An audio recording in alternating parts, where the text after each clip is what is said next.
আসসালামু আলাইকুম রহমতুল্লাহ। প্রিয় দর্শক, 133টা দেশকে পিছনে ফেলে বাংলাদেশের একজন হাফেজ সে প্রথম হয়েছে এবং প্রথম স্থান অর্জন করে সে সুনাম অর্জন করেছে, বাংলাদেশের মুখ উজ্জ্বল করেছে।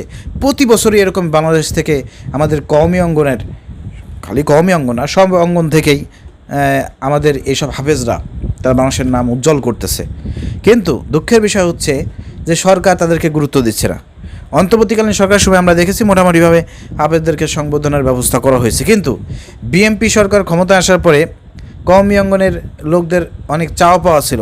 যেহেতু জমিয়তে উলামা দল বিএনপির সঙ্গে ছিল, জোটে ছিল, তারাও নির্বাচন করছে, কিন্তু ভাগ্যের নির্মম পরিহাস, তারা জিততে পারে নাই, লাঠি শহর পর্যন্ত খায় যাচ্ছে, মন্ত্রী পদও পায় নাই। তো কওমি অঙ্গনের একটা আশা ছিল, যেহেতু আমাদের জমিয়তে উলামা দল আছে বিএনপির সঙ্গে, হয়তো কওমি অঙ্গনের দিকে বিএনপি তাকাবে, হাফেজদেরকে সংবর্ধনা দেবে। খেলোয়াড়দেরকে যেভাবে জিতলে পারে তারেক রহমান ফোন দিয়ে সংবর্ধনা দেয়, তাদেরকে স্বাগত জানায়, দেখা করার কথা বলে। তো কওমি অঙ্গনের একটা ছিল যে চরমনায় দালালি করছে বিএনপির, জমিয়ত উলামা দালালি করছে, হেফাজত দালালি করছে বিএনপির, তারা বিএনপি মানায় কওমির দিকে তাকাবে। কিন্তু দেখেন, এই যে একটা বিএনপি ক্ষমতা আসার পরে এই প্রথম ফার্স্ট বিশ্বজয়ী হাফেজদেরকে বিএনপি সংবর্ধনা না দিয়ে কওমি অঙ্গনের মুখে একটা চাপটে আঘাত করেছে, একটা স্যান্ডেলের বাড়ি মারছে। এরপরে জমিয়তে উলামার কোনো লোককে মন্ত্রী বানায় নাই, জুতার বাড়ি মারছে। এরপরে আবার লাস্টে প্রতিমন্ত্রী এবং মন্ত্রী কওমি অঙ্গন থেকে বানানোর কথা ছিল, যেটা কওমি অঙ্গন ভাবছিল, কিন্তু আহলে হাদিসের একজন প্রতিমন্ত্রী বানিয়েছে শামীম কায়সার লিঙ্কনকে। বারবার কওমি অঙ্গন বলতেছিল যে এরে বানায় না, এরে বানায় না, তারপরেও কিন্তু তারেক রহমান বিএনপি শোনে নাই কওমি অঙ্গনের কথা। আহলে হাদিসে সে শামীম কায়সারকে কিন্তু প্রতিমন্ত্রী বানিয়েছে। তো এই যে প্রতিমন্ত্রী বানানোর মধ্যে দিয়ে কওমি অঙ্গনে তৃতীয়বারের মতন কিন্তু একটা হিলের বাড়ি মারছে, মেয়েদের যে হিল আছে না, ওই হিলের বাড়ি মারছে হলো কওমি অঙ্গনে মুখে। তো এরপরে এরা সোজা হবে না, ঠিক আছে।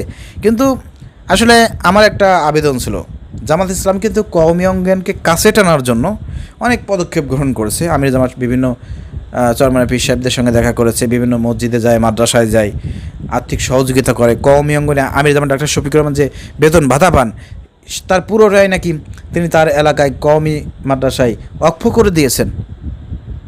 তো কওমি অঙ্গনকে কাছে টানার জন্য জামাত ইসলামী অনেক প্রচেষ্টা চালাচ্ছে, কারণ কওমি অঙ্গন সবসময় জামাতের বিরুদ্ধে কথা বলে, জামাত বিরোধিতা করতেছে। জামাতেরও প্রচেষ্টা যাতে কওমি অঙ্গনকে কাছে আনতে পারে, ভালোবাসতে পারে, সেই জন্য তারা তাদের সঙ্গে মেশার চেষ্টা করে, তাদেরকে সহযোগিতা করার চেষ্টা করে। তা আমি এইটা বলতে চাই যে এই যে কওমি অঙ্গনের দীর্ঘদিনের একটা আশা, যে বিশ্বজয়ী হাফেজদেরকে সংবর্ধনা দিয়া সরকারের পক্ষ থেকে, তো সরকার না দিলেও বিরোধী দল হিসেবে জামাত কিন্তু এই ফায়দাটা লুটতে পারতো। কওমি অঙ্গনের আরও কাছাকাছি তাদের ভালোবাসা পাওয়ার জন্য বিরোধী দল হিসেবে কিন্তু জামাত ঢাকা শহরে একটা বিশাল বড় গণসংবর্ধনার ব্যবস্থা করতে পারত। এই সুযোগটা কিন্তু কাজে লাগাইতে পারত। আমি মনে করি এই সুযোগগুলো কাজে লাগানো দরকার জামাতের। আজকে যদি এখানে বিরোধী দল এই বিশ্বজয়ী হাফেজদেরকে একটা গণসংবর্ধনা দিত, বাংলাদেশ কেঁপে উঠত। কওমি অঙ্গনের অনেক লোকদের মন মানসিকতা, চিন্তাভাবনা অনেক পরিবর্তন হতো। যারা কট্টর বিদ্বেষী, জামাত বিদ্বেষী, তাদের কথা বাদ দিলাম, কিন্তু অনেকেই তো জামাতে আসতেছে এবং ডজন ডজন আলেম ওলামারা জামাতে আসতেছে, জামাতের কাছে আসতেছে, তাই না?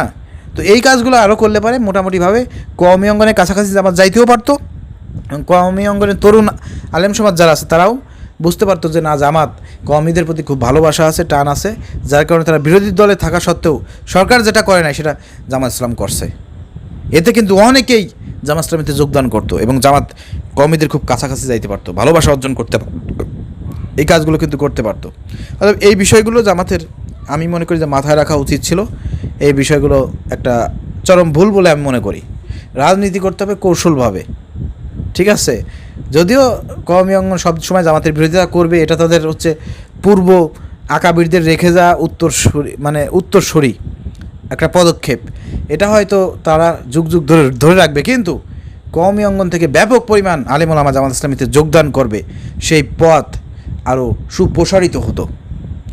আমি বিশ্বাস করি আগামীতে জামাত ইসলাম এই বিষয়ে আরও পদক্ষেপ গ্রহণ করবে এবং বিশ্বজয়ী হাফেজদেরকে সংবর্ধনা দেওয়ার মাধ্যমে কওমি অঙ্গনে আরও কাছাকাছি যাওয়ার চেষ্টা করবে বলে আমি বিশ্বাস করি এবং এই পদক্ষেপ নেওয়ার জন্য আমার এই ভিডিও বার্তার মাধ্যমে আমি অনুরোধ জানাচ্ছি। যারা আমার এই কথার সঙ্গে একমত আছেন, আপনারা সবাই ভিডিওটা শেয়ার করবেন।